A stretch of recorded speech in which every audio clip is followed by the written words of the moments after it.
सभापती महोदया, महाराष्ट्र विधान परिषद नियम 92 अन्वये अर्ध्या तासाच्या चर्चेसाठी मला बोलण्याची संधी दिली त्याबद्दल मी आपला मनस्वी आभारी आहे। हिंदुस्थान हा विविध भाषा, विविध प्रांत, विविध जाती अशा विविधतेनं नटलेला हा देश आहे आणि तीच परिस्थिती आपल्या महाराष्ट्रामध्ये आहे। महाराष्ट्रामध्ये गावगाड्यामध्ये अनेक समाज त्यांच्या चाली, रीती, रूढी, परंपरा ह्या वेगळ्या वेगळ्या जरी असल्या तरी त्यांचे काही प्रश्न गेल्या अनेक वर्षापासून तसेच पडून आहेत। त्या प्रश्नाला कुठेतरी वाचा फुटावी अशी प्रत्येक समाजाची भावना आहे आणि त्याचाच एक भाग म्हणून या महाराष्ट्रामध्ये ज्या समाजानं छत्रपती शिवाजी महाराजांच्या स्वराज्य निर्माणाच्या काळामध्ये त्यांची महत्त्वपूर्ण भूमिका निभावलेली आहे आणि छत्रपती शिवाजी महाराजांच्या स्वराज्याचं स्वप्न पूर्ण करण्यासाठी गुप्तहेर खात्याचे प्रमुख म्हणून बहरजी नाईक यांनी फार मोठं योगदान स्वराज्यासाठी दिलेलं आहे। छत्रपती शिवाजी महाराजांच्या प्रत्येक लढाईमध्ये त्यांची महत्त्वपूर्ण भूमिका आहे आणि प्रामुख्याने संरक्षणाचं काम करण्याची जबाबदारी ही महाराष्ट्रातील रामोशी समाजावरती होती।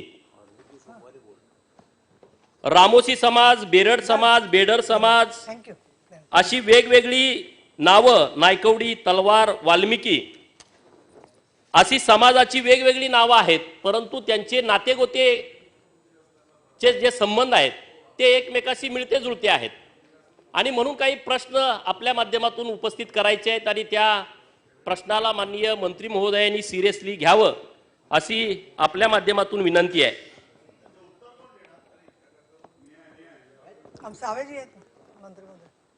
समाजाचं एक निवेदन आपल्याकडे सरकारकडे आलंय आणि त्यामध्ये समाजाचं म्हणणं असं आहे की 1976च्या जो अनुसूचित जाती जमातीचा सुधारणा कायदा झाला यामध्ये बेडर ही जमात जी बेरड, रामोशी, तलवार, वाल्मिकी आणि नायकवडी यांची तत्सम जमात आहे आणि यामधल्या जी बेडर ही जात आहे ही महाराष्ट्रामध्ये अनुसूचित जातीमध्ये त्यांचा समावेश होतो।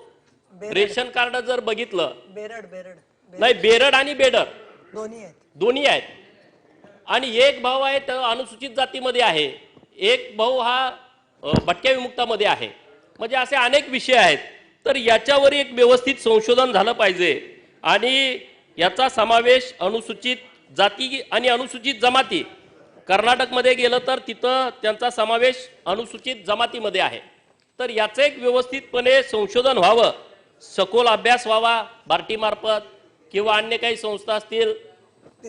म्हणजे आता बंजारा समाजाची तीच परिस्थिती आहे। म्हणजे आज जरी मी भूमिका रामोशी समाजाच्या विषयी जरी इथं चर्चा करत असलो तर याचा संदर्भ धनगर समाजाशी आहे, याचा संदर्भ बंजारा समाजाशी आहे, याचा संदर्भ बाकीचे छोटे छोटे घटक आहेत, जो गडसी असेल, जो डवरी असेल, माकडवाला असेल, मर्याय गाडेवाला असेल, नंदीवाला असेल, हेळवी समाज असेल, असे जे भटक्या समाजातले जे छोटे छोटे घटक आहेत त्या घटकांशी संबंधित याचा संबंध आहे आणि म्हणून याच्या बाबतीमध्ये सरकारचं धोरण काय राहणार आहे हे माननीय मंत्री महोदयांनी स्पष्ट करावं।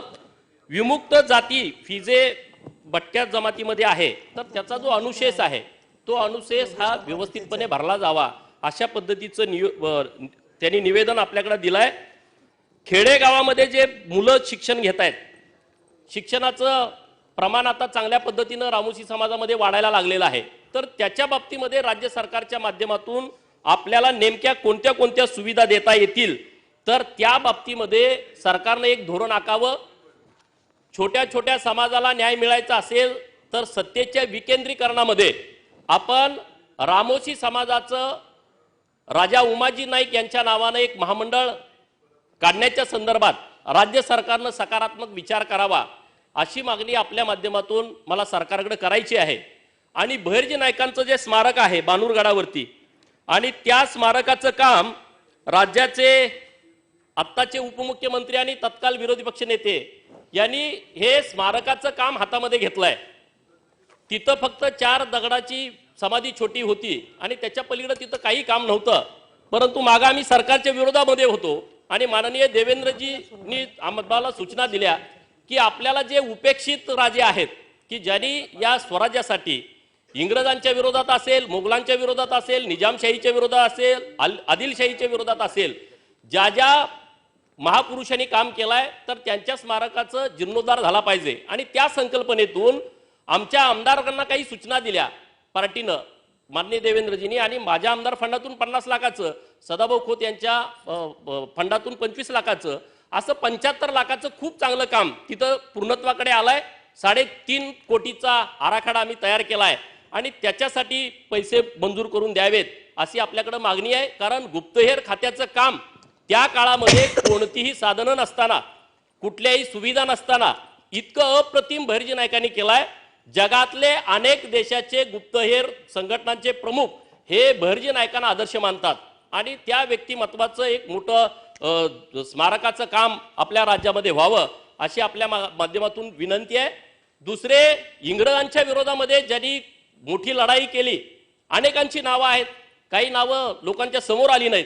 तर राजा उमाजी नाईक यांनी इंग्रजांच्या विरोधामध्ये फार मोठा उठाव केला आणि त्यांना पुण्यामध्ये फाशी देण्यात आली. ते जिथं फाशी दिली तिथं एक खूप चांगलं स्मारक होऊ शकतं. आता तिथं एक समाधी स्थळ आहे, त्यांचं मूळ गाव जे भिवडी आहे, तालुका पुरंदर, जिल्हा पुणे. इथं मागच्या सरकारनं 5 कोटी रुपये मंजूर केले होते, त्यातलं 65-70 लाख रुपयाचं काम झालंय. तर आता मागच्या म्हणजे 2014 ते 19 मध्ये गॅप पडला, तर आता त्याच्यासाठी आपण पैसे उपलब्ध करून द्यावेत. आणि समाजाची मागणी आहे की राजा उमाजी नाईक यांना आद्य क्रांतीवीर म्हणून संबोधलं जावं, तशा पद्धतीचा शासनानं एक परिपत्रक काढावं, अशा पद्धतीची रामोशी समाजाच्याकडून मागणी आहे. आणि दुसरी अत्यंत महत्त्वपूर्ण मागणी आहे की 1961 पूर्वीचा जातीचा दाखला देताना भटक्या विमुक्तातल्या सर्व समाजाला हा 61 पूर्वीचा पुरावा लागतो. सभापती महोदया, हे सगळे भटके समाज आहेत, या गावातनं त्या गावात, त्या गावातनं दुसऱ्या गावात. आणि 1961 पूर्वी शिक्षणाच्या बाबतीमध्ये इतकं जागृती नव्हती, लोक शिक्षण घेत नव्हती आणि आपण 1961 पूर्वीचा पुरावा मागतो. आणि यामध्ये सगळे छोटे छोटे समाज आहेत. मग रामोशी समाज आहे, वडर आहे, धनगर समाज आहे, वंजारा समाज आहे, बंजारा समाज आहे.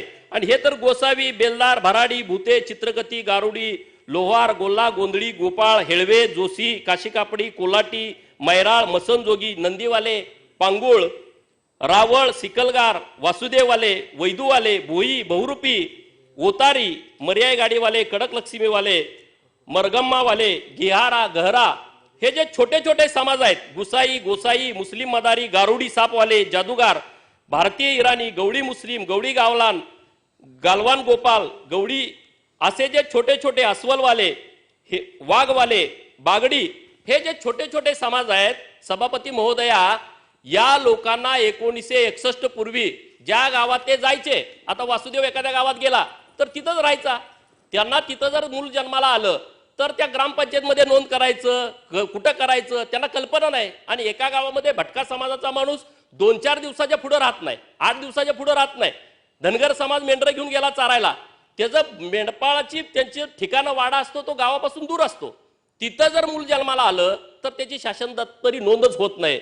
आणि मग 1961 पूर्वी मग तो रामोशी समाजातला असेल, लंबानी समाज, बंजारा समाजातला माणूस कामासाठी दुसरीकडे गेला आणि तिथं त्या मुलाचा जन्म झाला किंवा एखाद्याचा मृत्यू तिथं झाला तर तिथंच त्याला धन द्यायची. तिथं काही सुविधा नव्हत्या, फोनवर कळवा, इकडे कळवा, तिकडे कळवा. त्यामुळं या समाजातल्या पूर्वजांची 1961 पूर्वीच्या जन्माची नोंदच कुठं नाही आहे. म्हणून तुमच्याकडे माझी हात जोडून विनंती आहे, मंत्री महोदयांच्याकडे विनंती आहे की यावरती आपण सकारात्मक विचार केला पाहिजे. आज आपण सगळ्यांना सांगतोय दाखले द्या. दुसरी दक्षता कमिटी आपण नेमली आहे, त्याचं DYSP अध्यक्ष असतात सभापती महोदया, तर त्यांच्या मार्फत तिथून जाऊन सर्वे होत नाही किंवा लोकांना त्यांच्याकडे जाणं शक्य होत नाही.